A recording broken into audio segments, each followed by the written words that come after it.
नमस्कार। अपना उत्तराखंड में आप सभी का स्वागत है। मैं हूं नीलू और सबसे पहले खबर रुद्रप्रयाग से, जहां पर बड़ी खबर आ रही है। केदारनाथ पैदल मार्ग पर बड़ा हादसा हुआ है।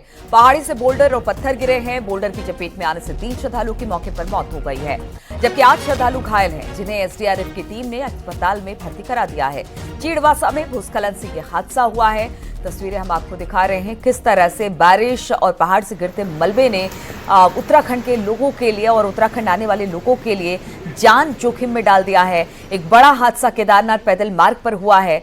हम आपको बता दें, पहाड़ी से बोल्डर और पत्थर गिरे हैं। बोल्डर की चपेट में आने से 3 श्रद्धालु मौके पर उनकी मौत हो गई है, जबकि 8 श्रद्धालु इस वक्त घायल है। एसडीआरएफ की टीम ने अस्पताल में इन्हें भर्ती करा दिया है। यह हादसा जो है वो चीड़वासा के पास हुआ है, जहां पर ऊपर पहाड़ी से बोल्डर गिरने से 3 यात्री इसकी चपेट में आ गए, उनकी मौत हो गई है। कुछ यात्री घायल हैं, जिन्हें फिलहाल तो अस्पताल में एडमिट करा दिया गया है।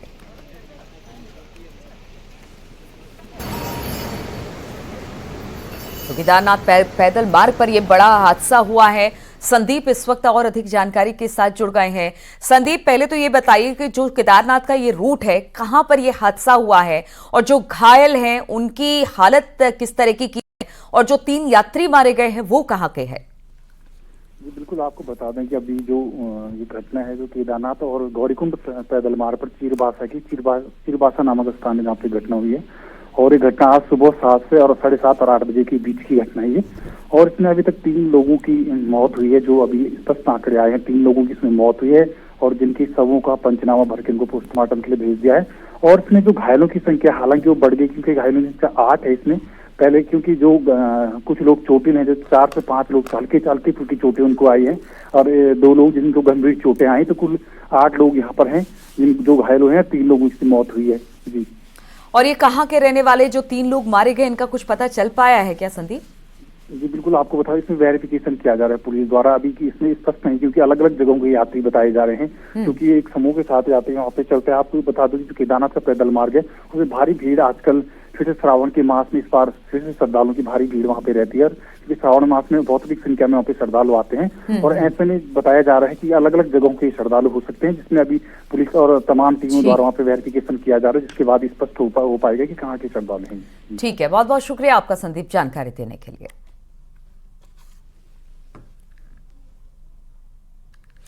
और हम आपको बता दें, ये जो हादसा हुआ है चीड़वासा के पास, इसके बाद वहां पर पुष्कर सिंह धामी ने इसको लेकर दुख जताया है। साथ ही साथ घायलों को बेहतर इलाज के आदेश भी दे दिए गए हैं। सीएम धामी ने एक्स पर लिखा कि केदारनाथ यात्रा मार्ग के पास पहाड़ी से मलबा और भारी पत्थर गिरने से कुछ यात्रियों की मौत की खबर अत्यंत दुखद है। घटनास्थल पर राहत और बचाव काम जारी है। हादसे में घायल हुए लोगों को बेहतर उपचार उपलब्ध कराने के मुख्यमंत्री की तरफ से निर्देश दिए गए हैं।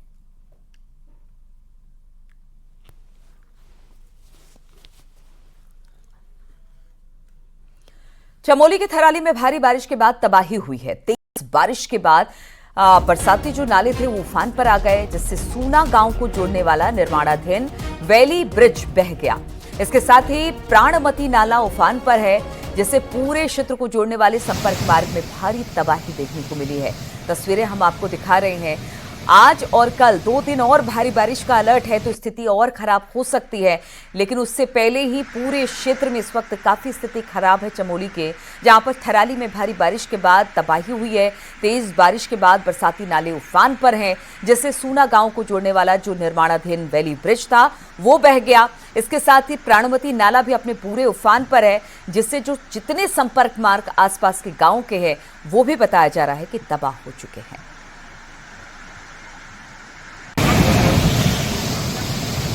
बातचीत करने के लिए फोनलाइन पर नितिन सिमवाल इस वक्त हमारे साथ जुड़ गए। नितिन, ये तस्वीरें डरा रही हैं और सबसे ज्यादा जो लोग वहां पर रहते हैं उनके लिए तो बड़ी परेशानी हो गई है, क्योंकि जो पुल था वो बह गया, रास्ते जो हैं वो फंते नाले में समा गए हैं। इस वक्त स्थिति क्या है? जी निश्चित रूप से अगर देखा जाए तो जिस तरीके से प्राणमती जो ये गदेरा है ये कल रात को भारी बारिश के बाद उफान पर आया है, तो कहीं ना कहीं डरावनी तस्वीरें भी इसके सामने आ रही है। और जिस तरीके से इसके उफान पर आने से जो क्षेत्र के जो पैदल रास्ते हैं, जो सड़क मार्ग है, उनका संपर्क कट गया है। जो ग्रामीण है, आधा दर्जन से अधिक गांव बताए जा रहे हैं जो फिलहाल अभी कट चुके हैं इस रास्ते और सड़क मार्ग के बहने से। फिलहाल की टीम मौके पर पहुंच चुकी है और जो हालात है उनको ठीक करने की कोशिश की जा रही है। और जिस तरीके से जो पहली ब्रिज एक बनाया जा रहा था, पिछले वर्ष भी आपदा इस क्षेत्र में आई थी, उस दौरान पूरा क्षेत्र में जो पैदल रास्ते थे वो बह गए थे, पैदल पुल थे वो बह चुके थे, तो उन्हीं को ठीक किया जा रहा था। नए पुल बनाए जा रहे थे और बताया जा रहा है कि कल रात को तेज बारिश के बाद ये भी पूरी तरीके से बह गए हैं और अभी हालात को काबू करने की कोशिश की जा रही है। लोगों तक राहत पहुंचाने की कोशिश जिला प्रशासन के द्वारा की जा रही है। जी चलिए ठीक है, बहुत शुक्रिया आपका नितिन जानकारी देने के लिए। तो इस वक्त हालत खराब है और अभी तो और बारिश होने की संभावना जताई गई है। ऐसे में लोगों को सुरक्षित स्थानों पर पहुंचाने की कवायद है और साथ ही साथ प्रशासन भी इस पूरे मामले पर नजर बनाए हुए है। इधर चमोली से ही बात करें तो बद्रीनाथ नेशनल हाईवे सुबह से ही बंद है। बारिश की वजह से पहाड़ी से मलबा आया और हाईवे गुलाबकोटी पागल नाले के पास बंद हो गया है। हाईवे बंद होने से सड़क के दोनों ओर चारधाम यात्री फंस गए हैं। हालांकि हाईवे को खोलने के लिए प्रशासन की टीम जुटी है। बारिश के सीजन में बद्रीनाथ नेशनल हाईवे बार बार बंद हो रहा है, जिससे आवाजाही में भारी दिक्कत आ रही है। वहीं पागल नाला पताल सुरंग के पास भी भारी मलबा आया है, जिससे सुरंग का मुंह बंद हो गया। वहां भी आवाजाही पूरी तरह से ठप हो गई है।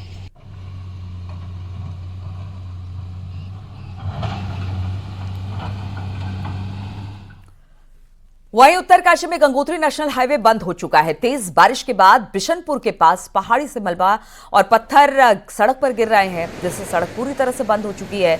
वहीं हाईवे बंद होने से कांवड़ यात्री फंसे हुए हैं। बीआरओ की टीम हाईवे को खोलने के काम पर जुटी हुई है।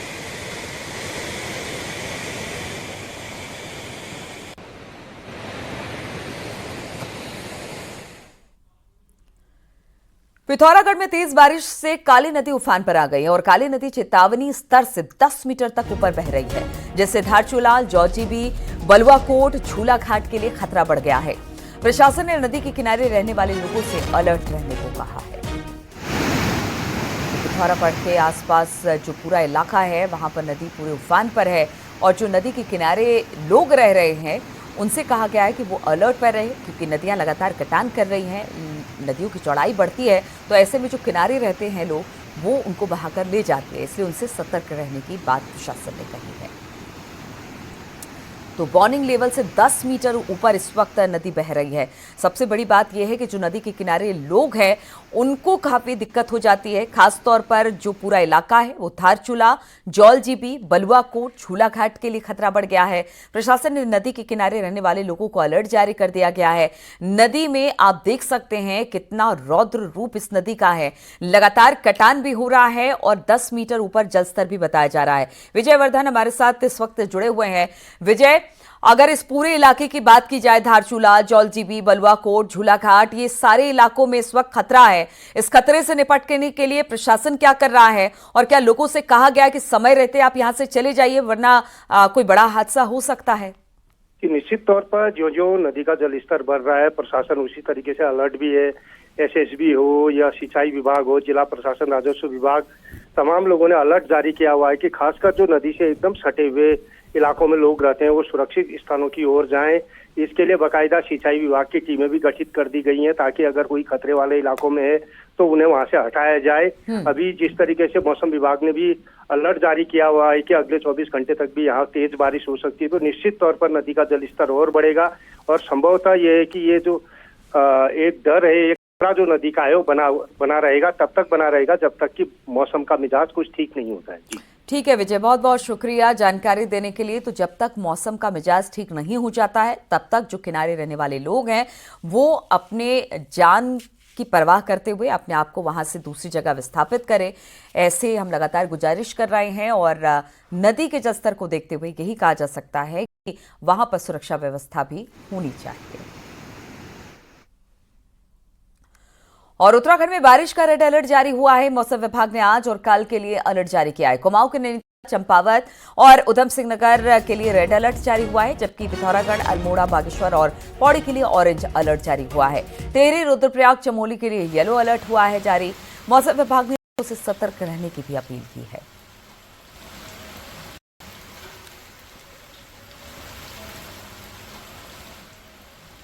22 को अगर मैं बात करूं नैनीताल, चंपावत और उधम सिंह नगर की, तो इनमें भारी से बहुत भारी वर्षा जो है कुछ जगहों में मिलने की संभावना है, 21 और 22 को, और जो अत्यंत भारी वर्षा है वो भी कहीं कहीं पर 21 और 22 तारीख को इन डिस्ट्रिक्ट्स में वो मिलने वाली है। तो मैं लोगों से यही अपील करूंगा कि जो 22 की रात है, 21 की रात भी है, इसी तरह काफ़ी अलर्ट रहना है, और 22 की रात को विशेषकर तो आप देखें कि जो लैंडस्लाइड है या फिर जो है घाट गदेरों में, नदियों में जो पानी है, उसका जल स्तर जो 22 की रात या 23 सुबह में आप देखेंगे कि मैक्सिमम वो पहुंच जाएगा।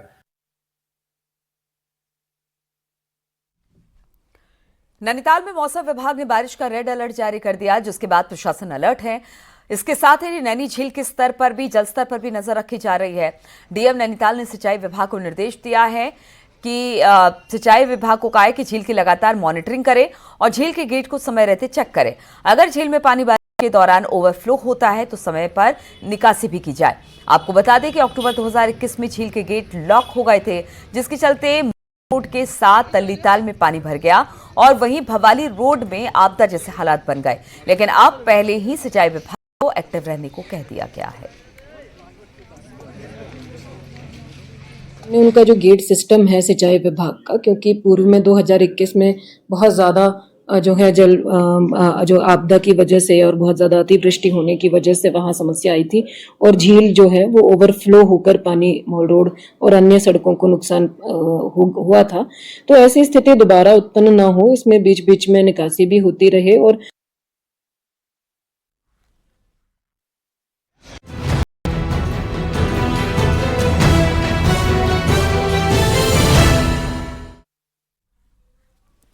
और पहाड़ों में जब आपदा आती है, मदद का पहला हाथ बढ़ाती है एसडीआरएफ। हर मुश्किल में, हर आपदा में डटकर मुकाबला करती है उत्तराखंड एसडीआरएफ की टीम। लेकिन अब उत्तराखंड एसडीआरएफ की टीम किसी भी केमिकल, रेडियोलॉजिकल हादसे से निपटने में भी सक्षम हो गई है। देखिए जरा ये रिपोर्ट।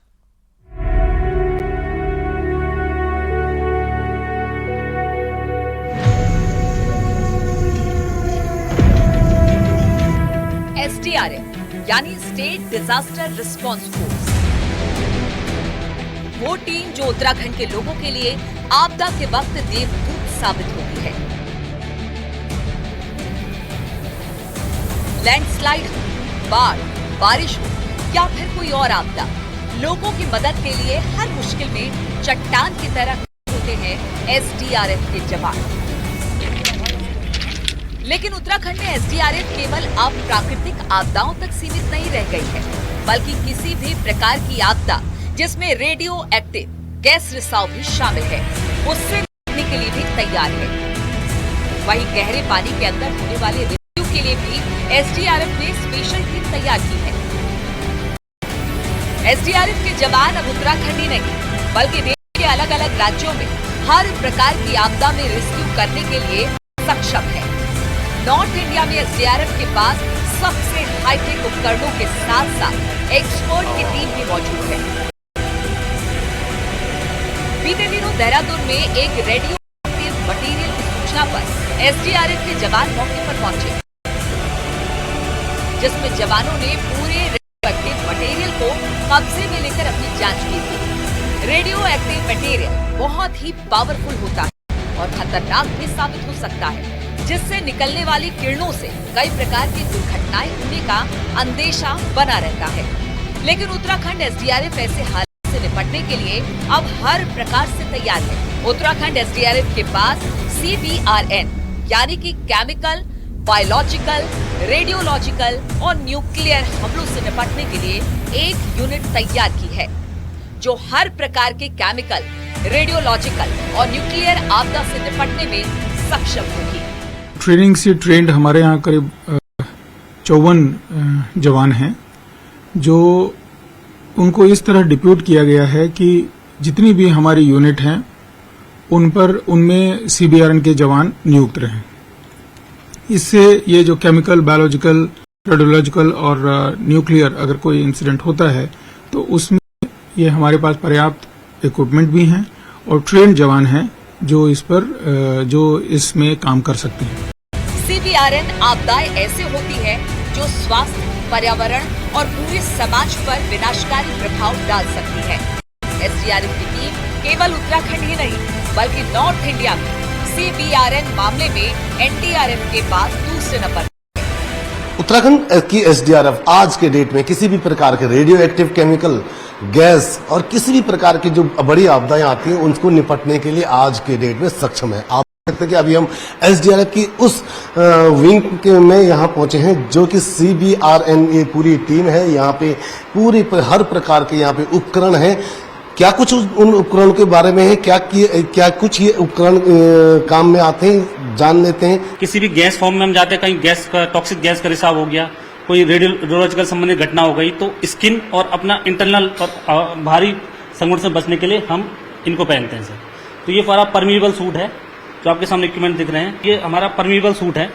ये परमीबल सूट मार्क 4 मार्क 5 में आता है। हमारे पास ये मार्क 5 परमीबल सूट है। ये इसमें 3 लेयर होती हैं। NBC मास्क जब हम पहनते हैं इसके साथ कनिस्टर जोड़ते हैं। कनिस्टर भी क्या करता है, इसमें कार्बन फिल्टर लगा होता है, तो भारी जो कुछ टॉक्सिक गैसेस होती हैं उनको ये फिल्टर करता है, अंदर जाने से हमको बचाता है। इसके अलावा स्किन प्रोटेक्शन के हमारे पास ये रबड़ होते हैं। रबड़ होते हैं स्पेशली ब्रूमोब्यूटाइल मटेरियल के बने हुए रबड़ होते हैं। तो बेसिकली उत्तराखंड में जो थ्रेट है वो थ्रेट है आपका केमिकल संबंधित, क्योंकि यहाँ पर सिर्कुल एरिया फैक्ट्रीज वगैरह है, तो टॉक्सिक गैस का सबसे ज्यादा यहाँ पर थ्रेट बना हुआ है। उससे संबंधित अगर कोई इमरजेंसी होती है तो उसके लिए भी हम लोग तैयार हैं। अलग अलग प्रकार के यहाँ पे ये उपकरण है। कुछ उपकरण इधर भी है, इनके जान लेते हैं। सर क्या कुछ ये उपकरण है, क्या है? सर ये जो हमारे पास उपकरण है अभी मौजूद है, तो ये जो आपकी स्क्रीन में दिखाई दे रहे होंगे ये हैं और ये सब जिसका है टेलीटेक्टर, जो 2.5 रंजन से 1000 रंजन जो किरणों का जो गति होती है ये इसको नापने में सक्षम है। अच्छा, क्योंकि अभी एक रेडियो एक्टिव का एक मिला भी था देहरादून में, तो क्या आप लोगों ने इसी के जी यही वो उपकरण है कि जिससे हम डिटेक्ट करते हैं कहीं भी जो अल्फा बीटा गामा जो रेडिएशन होता है डिटेक्ट करने में सक्षम है ये। यानी किसी भी प्रकार के अगर रेडियो से संबंधित या फिर किसी भी गैस लीकेज से अगर उत्तराखंड में कहीं भी किसी भी टाइम कोई भी घटना घटती तो यहाँ पे अपने जो कर्मचारी हैं एसडीआरएफ के जो जवान हैं वो उन सब से लड़ने के लिए तैयार है। केमिकल, बायोलॉजिकल, रेडियोलॉजिकल आपदाओं से निपटने की यही क्षमता उत्तराखंड एसडीआरएफ को बेहद खास बनाती है और किसी भी हालात का मुकाबला करने में सक्षम बनाती है। न्यूज 18 के लिए देहरादून से सत्येंद्र बड़थपाल की रिपोर्ट।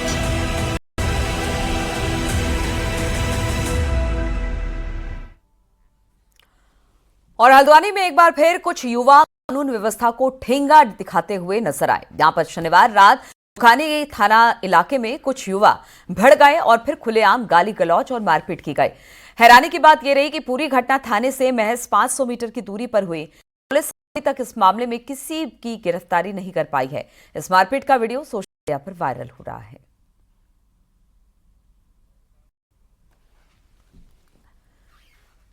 हल्द्वानी लाल कुआं से विधायक मोहन सिंह बिष्ट के बार फिर चर्चा में है। उनका एक और वीडियो सोशल मीडिया पर जमकर वायरल हो रहा है। इस वीडियो में विधायक मोहन सिंह बिष्ट ने एक शख्स के बीच बहस हो रही है। वीडियो किसी सार्वजनिक कार्यक्रम का है जहां विधायक के सामने बैठा शख्स कौला नदी में बाढ़ सुरक्षा के काम न होने पर से सवाल करता है और विधायक पर इलाके में न आने का आरोप लगाता है। फिर क्या था, विधायक जी उल्टा सामने वाले शख्स पर भी भड़कते हैं। विधायक की नाराजगी इतनी बढ़ जाती है कि गुस्से से आग बबूला होकर कार्यक्रम से चले जाते हैं। आप मुझे इल्जाम लगा रहे थे लोगों के सामने, आपने देखे ना कभी आया आप कभी एक कागज का टुकड़ा लिखा आपने मुकद्दमा के लिए, एक कागज का टुकड़ा एक। अरे चलो बिहार बात खत्म करो ना।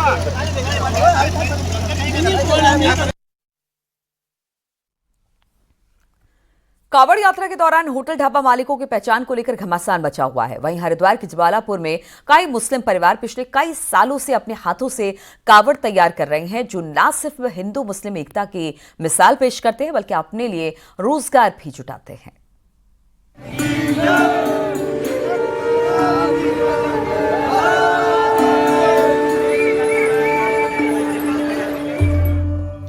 धर्मनगरी हरिद्वार में सावन की कावड़ ले जाने के लिए कावड़िए पहुंचने शुरू हो गए हैं। शिव भक्त कावड़िए हरिद्वार पहुंचकर से कावड़ का सामान खरीदते हैं और फिर उसे तैयार कर गंगाजल भरकर अपने गांव को रवाना होते हैं।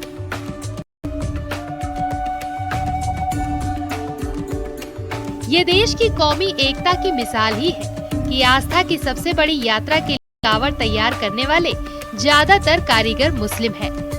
हरिद्वार के अलावा दूसरे कई शहरों में भी मुस्लिम कारीगर ही कावड़ बनाते हैं। हरिद्वार के ज्वालापुर क्षेत्र में लालपुर रेलवे लाइन के पास बसी मुस्लिम बस्ती के दर्जनों परिवार पिछले कई दशकों से रंग बिरंगी कावड़ बना रहे हैं। उनका कहना है कि कावड़ बनाने से उनके मन को भी सुकून मिलता है और ये उनका रोजगार भी है। ये काम करने से थोड़ा सा दिल को सुकून मिलता है और ये हमारा रोजगार है और थोड़ी इसमें हमें पर्सनैलिटी मिलती है, थोड़ा मोहब्बत है, भाईचारा है, हिंदू मुस्लिम भाईचारा है हमारा। हम इसको 4 मंथ से काम करते हैं और ये हमारा प्रेम का काम है। शिव जी का कैसे काम करते हैं, हम शिव जी का नाम लेके काम करते हैं सारा। ये हमारा कावड़ का काम है, 4 महीने से करते हैं हम, अपने माही रमजान से काम करते हैं और यही हमारा प्रेम का काम है। कावड़ बनाने वाले कुछ कारीगर ऐसे हैं जो कई पीढ़ियों से हर साल कावड़ तैयार करते हैं। रमजान के महीने से कावड़ बनाने की शुरुआत कर दी जाती है। कावड़ बनाते वक्त उसमें साफ सफाई और शुद्धता का खास ख्याल रखा जाता है। रमजान में हम काम शुरू करते हैं, अपना रोजा भी रखते हैं और शंकर भगवान जी की कावड़ी बनाते हैं। दिन रात हम बाहर रहते हैं, कावड़ अंदर रहती है। ये आप खुद देख रहे हो, डांचे बाहर रखते हैं और कावड़ जो कपड़े वाली होती है वो अंदर रखते हैं। किस वजह से? ये हमारे मंदिर है, इसमें श्रद्धा का काम है, कोई श्रद्धा में किसी को ठेस ना पहुँचे।